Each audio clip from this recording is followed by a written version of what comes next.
오늘 성경 예레미야 14장에 나타난 말씀은 이스라엘 땅에 기근이 듭니다. 기근이 들었을 때에 이스라엘 백성들이 하나님 앞에 구하죠.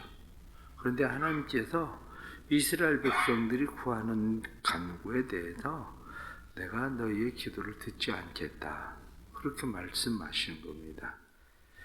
오늘 성경에 나타난 말씀을 조금 더 자세하게 보면 오늘 말씀 가운데에 지금 기근이 굉장히 심각한 상황이죠.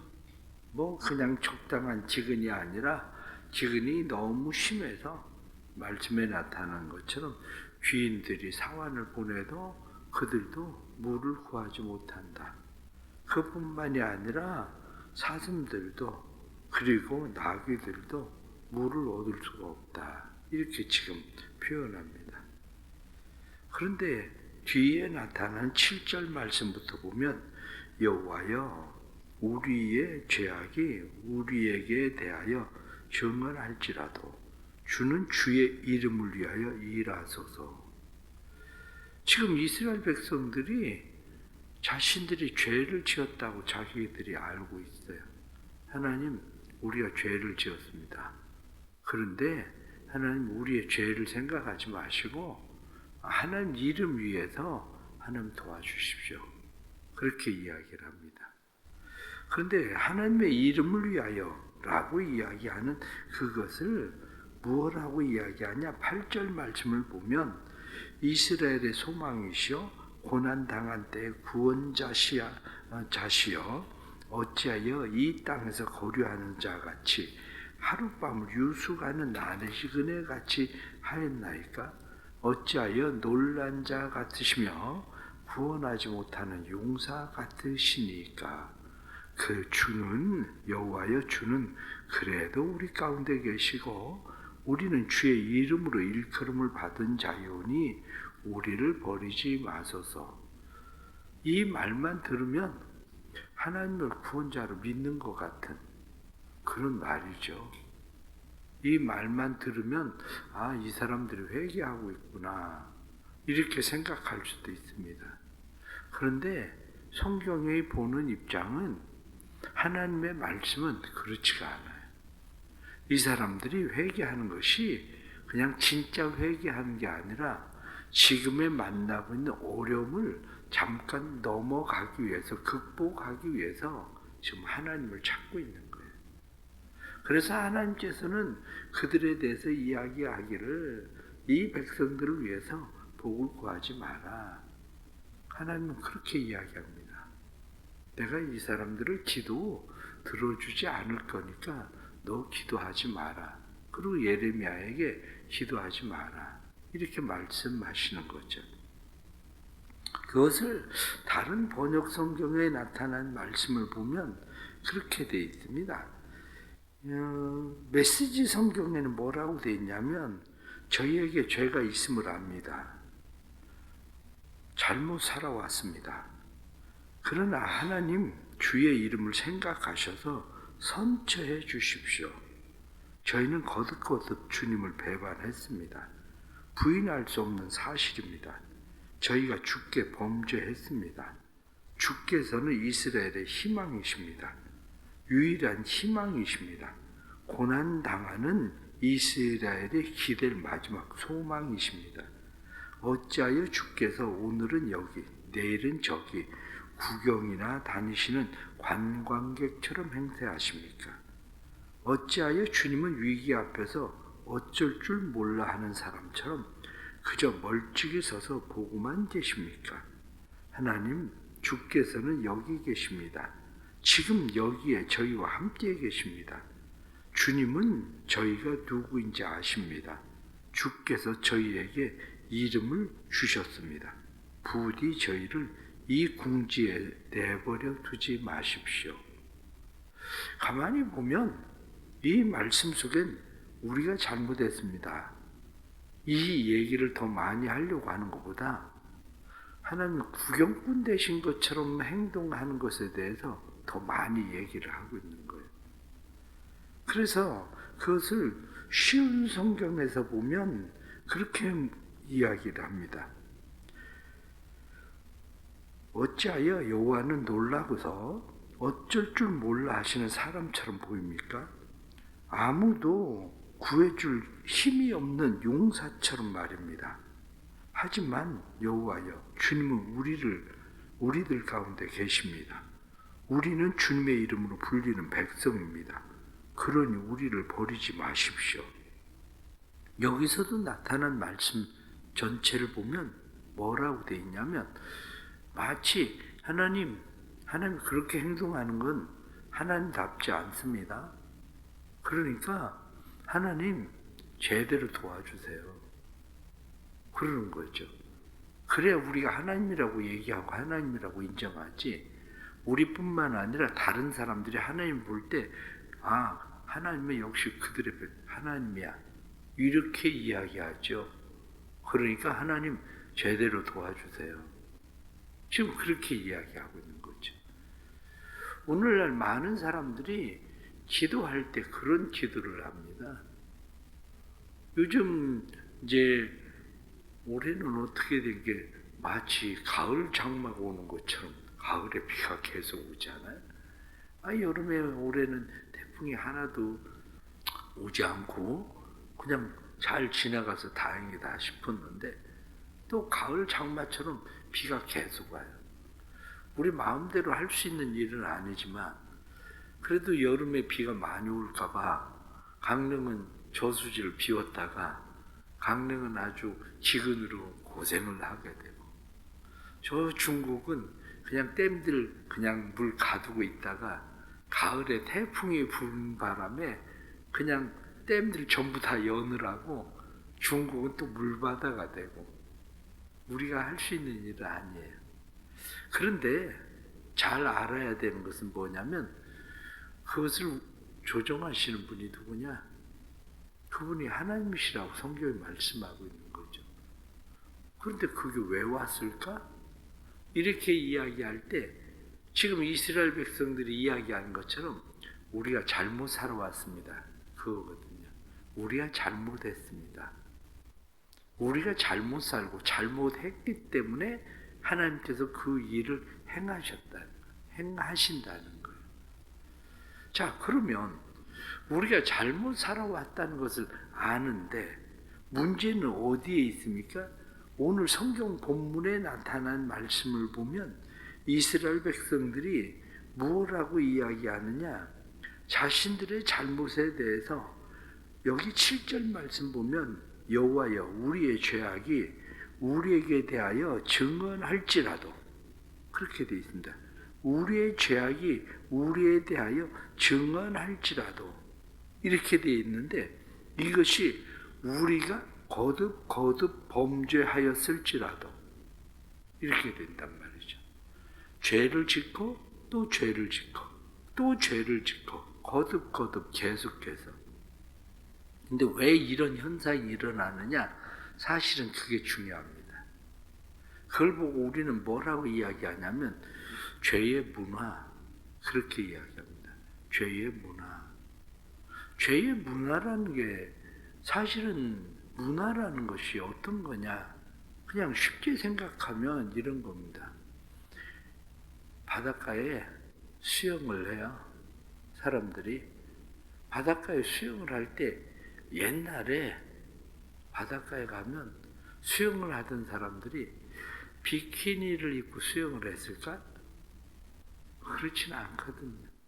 사람들이 그래도 긴 바지 비슷한 거, 긴 바지는 그러니까 반바지 입고 수영을 하고, 그러더니 여자들이 그래도 반팔 옷 입고 수영을 하고 그러더니 어느 날부터 벗기 시작을 해요.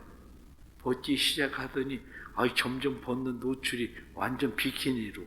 그래서 그 안에 있는 사람들이 비키니를 입었다고 그래서 부끄러워하는 사람이 있습니까? 비키니를 입어서 부끄러워하는 게 아니라 오히려 자랑스럽게 여기죠. 자기 몸매를 자랑스럽게.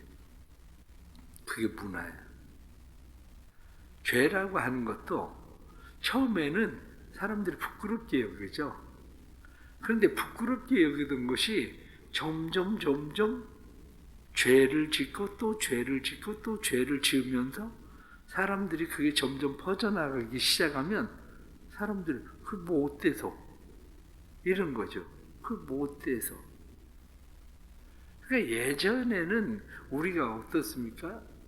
예전에 우리나라의 문화만 생각을 해도 혼전 임신 그런 일 생기면 동네에서 나갔습니다. 사람들이 옛날에는 그렇잖아요. 그러니까 혼전 동거 그건 아예 상상도 안 했어요. 사람들이. 근데 지금은 그냥 다 당연해졌잖아요. 그게 문화라는 거예요. 그런데 문제는 뭡니까? 죄의 문화. 죄의 문화는 사람들을 하여금 부끄럽게 여기지 않아요. 점점 이 죄의 문화가 점점 심해지면 사람들은 그것을 부끄럽게 여기는 것이 아니라 사람들은 오히려 바닷가에 수영을 하기 위해서 사람들이 수영복을 입고 있어요. 그런데 내가 양복을 입고 거기 돌아다녀 보세요. 나만 이상한 저 정신병자인가? 이렇게 되는 거죠. 사람들이 다 죄를 짓는데 나만 죄를 안 지면 저건 돌연변인가? 아니 쟤 왜 저래? 이렇게 되는 거죠. 그러니까 그리스도인들도 당연하게 세상을 살아가면서 죄의 문화 속에서 그냥 당연해지고 또 죄를 짓고 또 죄를 짓고 그것이 그냥 반복돼요. 근데 문제는 뭡니까? 우리의 의식이죠. 우리의 의식이 잘못된다는 걸 아는 거예요. 모르는 게 아니라 이렇게 하면 안 되는데 라는 것을 아는 거죠. 아는데 고치진 않아요.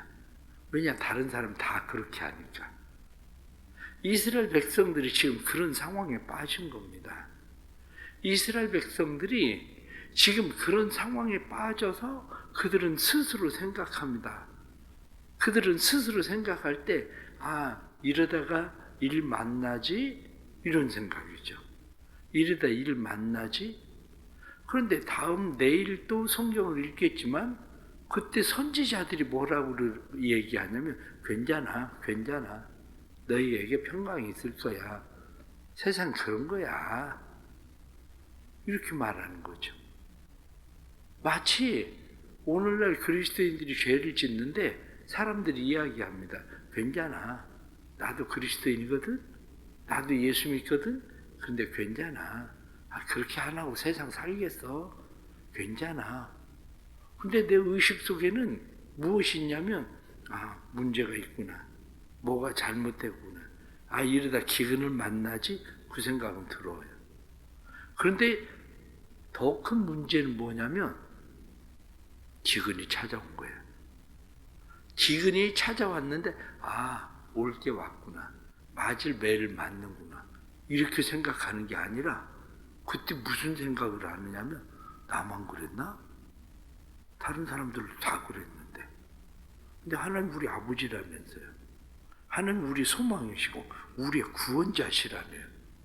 그런데 하나님 왜 힘없는 용사처럼 나그네처럼 끼웃거리는 사람처럼 왜 우리 그냥 보고만 계세요? 그러면 다른 사람들이 하나님을 누가 하나님이라고 얘기하겠어요? 그렇게 말하는 거죠. 지금 우리의 많은 기도들이 그런 식이다 이거예요. 진짜 하나님 제가 잘못했습니다. 하나님 앞에 전심으로 돌아가겠습니다. 하나님 내가 바르게 살겠습니다. 죄의 문화 속에서 죄를 반복하는 것이 아니라 죄를 끊겠습니다. 단절하겠습니다. 이제 하나님 위에서 살겠습니다. 내가 하나님의 이름을 영화롭게 하겠습니다. 이렇게 해야 되는데 하나님 그렇게 하면 하나님 스스로 하나님의 이름이 더럽혀지는 거예요. 그러니까 스스로 하나님이 힘없는 자처럼 되는 거니까 하나님 알아서 좀 해보세요. 좀 이렇게 지금 얘기하고 있단 말이죠. 그러면 하나님 그래 내가 너희의 구원자이고 소망이고 너희의 보호자니까 내가 다시 잘해줄게. 기근도 없애주고 내가 너희의 삶을 다시 회복시켜줄게. 그럴 줄 알았는데 하나님 뭐라고 그러냐면 내 성질 돋구냐? 그러고 있는 거예요. 내 성질 돋구냐? 복을 구하지 마라. 기도하지 마라. 니네가 무슨 복을 구하고 기도를 해도 내가 이제 듣지 않을 거야. 이렇게 말씀하시는 거죠. 그러니까 우리가 하나님 앞에 그렇게 기도하다가 하나님이 내 성질 돋구냐? 그러면서 하나님이 난 그렇게 못해. 그렇게 얘기하면 우리는 그 다음에 반응이죠. 그런 하나님이 어디 있어? 그럼 하나님 나 안 믿을 거예요. 이런 거죠. 나 그럼 하나님 안 믿을 거예요. 근데 하나님 뭐라고 얘기하십니까? 네가 언제 나 믿었냐? 그런 거예요. 하나님, 네가 언제 나 믿었냐? 안 믿는다고? 아니 지금까지 믿은 것처럼 행동한다? 넌 말만 그런 것뿐이지 지금까지 너 나 믿은 거 아니야. 필요할 때만 잠깐 여기를 벗어나기 위해서 지금 나를 찾는 것뿐이지 너 나 믿는 거 아니야. 지금 하나님이 그 얘기하고 싶으신 거예요. 그러면 오늘 말씀을 통해서 우리가 다시 깨달아야 되는 게 있습니다.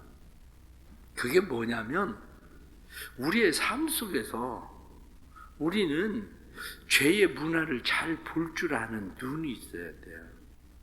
기준점을 어디 두느냐의 문제입니다. 기준점을 세상이 두는 기준점에 우리의 기준점을 둘 건가? 아니면 하나님의 말씀에 우리의 기준점을 둘 것인가?